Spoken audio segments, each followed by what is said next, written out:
The MTN number you are trying to call is currently switched off. The MTN number you are trying to call is currently switched off. Assalamu alaikum. Alamin, ya kokari ya aiki. Daga sai tsuki haka kuma ka aje waya. Wallahi ne to da kira nake so in tun sai kira nake ba ya ki Ha? Gani me ke faruwa? The MTN number you are trying to call. Ai kai mal Aminu ga nayi bai da su. sabon su kalla na da sabon su kalla na To ai kalla sojan gona ba wasu kayan aiki ne. yanzu nan na tayi Ai bari faɗa mal Aminu.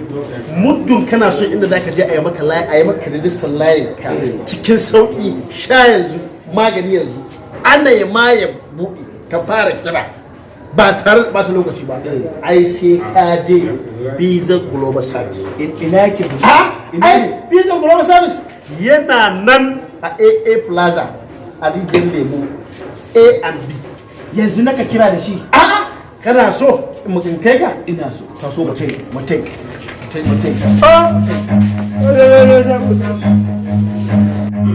Salamu alaikum. Salam. Bismillah. Malam Buhari mai Visa Global Service. Wanga bawa Allah a cece shi. Layi ya kaso da bai da sara. A ceton mana shi. To, kana da katin dan kasa? ya kai ka Ni ba. Me ya samu layin naka? a gurin su kalla na siya na kira ba ne to ashe wai wanga A inda ya gaya mashi kalla sojan gona ne. Ko me yasa suka lasiya sun ko mutane irin wannan abu? Wannan ba tsari ne na kasuwanci ba. Kawai zauna. Ba su kyauta ba. A gyara da Allah. Suka la NCC ba su certify da su ba. Kuma ba su ba su lasin ba. Kamata su dinga irin wannan abu ba. Allah malam, tujojin su malam kalla sun baka fam irin wannan ka cike. Malam, kana ka dinga sayan layi a hannun yan kaga kai ka sa bayanan ka sa katin da kasan ka kaga sai ka je ka fara sa katin ka kira To, Malam Buhari.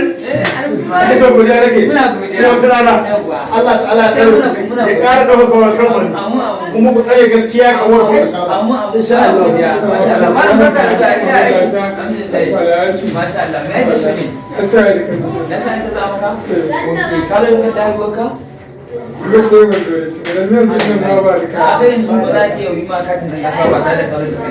Assalamu alaikum wa rahmatullahi ta'ala wa barakatuhu. Yan uwana, abokan aiki da iyayen gidana da duk abokan kasuwancin mu, assalamu alaikum wa rahmatullahi ta'ala wa barakatuhu. Ina muku fatan alkhairi, fatan kowa yana aiki sa cikin koshin lafiya. Allah ya sa mana albarka a cikin wannan kasuwanci. Allah ya tsare mu, Allah ya tsare mana mutuncin mu. Amin. Wata shawara da ke da ita don ba shugabannin jagororin kamfanin kamar haka MTN da Airtel da Glo da Line Mobile da dai sauransu, sakamakon wata matsala da ake fuskanta na rashin aiki da baya samuwa a kan lokaci, sakamakon customer zai zo da national ID card ɗinsa haka, amma akwai ni namba a ciki, amma idan kai satin sai ya nuna maka no record. Customer a rana sai ka samu mutum 20-30 sun zo za su siye sim, amma sakamakon wannan matsalar da ake fuskanta sai ga an yi luzin wannan customer. To ni ina ba da shawara akan cewar da Allah jagororin mu su yi wani su magana, sakamakon yanayi da muke ciki na wannan na saboda tsaro, mutane su guji siyan irin layuka haka wanda aka yi fraud registration da sauransu.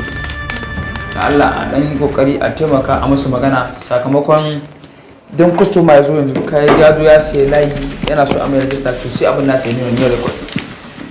To wasu daga cikinmu ba sa iya haƙuri cewar customer nan ya yi haƙuri ya je nusu ko wani abu, sai ga an ce shi ya zo da ɗan uwansa ko wani abu ya zo da abokinsa a yin registration, sakamakon shi ma wannan abokin nasa yana da buƙatar layi, sai ya je register sai a ce ai ya ci link ɗinsa ya ƙare. Kaga su wata gaskiya ya kamata a duba wannan al'amari namu, sakamakon yanayin da ƙasa take ciki da Allah, sai abubuwan da ya gasu nan da yawa. Assalamu alaikum.